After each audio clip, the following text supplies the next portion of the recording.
బంగారం వెండి ధరలు మళ్లీ తగ్గాయి. గోల్డ్ 5,500 రూపాయలు తగ్గింది.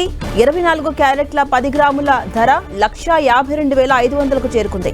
ఇక వెండి డౌన్ ఫాల్ కంటిన్యూ అవుతోంది. ఇవాళ 23,000 రూపాయలు తగ్గింది సిల్వర్ రేట్.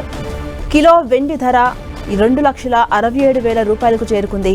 ఇక వారం రోజులుగా గోల్డ్ సిల్వర్ రేట్స్ కుప్పకొలుతున్నాయి. అంతర్జాతీయ పరిస్థితులు, యుఎస్ ఫెడరల్ రిజర్వ్ బ్యాంక్ అధ్యక్షునిగా కొత్త వ్యక్తిని ట్రంప్ నియమించబోతున్నారు అనే వార్తతో బంగారు వెండి ధరలు పతనమవుతున్నాయి.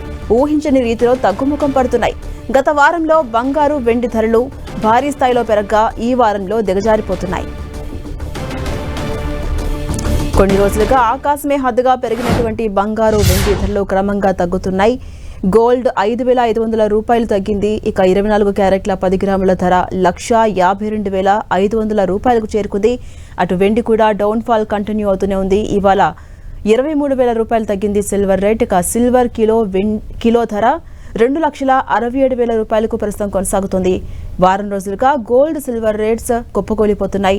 అంతర్జాతీయ పరిస్థితులు కావచ్చు, యుఎస్ ఫెడరల్ రిజర్వ్ బ్యాంక్ అధ్యక్షునిగా కొత్త వ్యక్తిని ట్రంప్ నియమించబోతున్నారు అనే వార్తతో అటు బంగారు ఇటు వెండి ధరలు పతనమవుతున్నాయి. ఊహించని స్థాయిలో తగ్గుముఖం పడుతున్నాయి గోల్డ్ సిల్వర్ రేట్స్. గత వారంలో బంగారం వెండి ధరలు భారీ స్థాయిలో పెరిగాయి. అయితే ఈ వారంలో మాత్రం అవి దిగజారిపోతున్నాయి.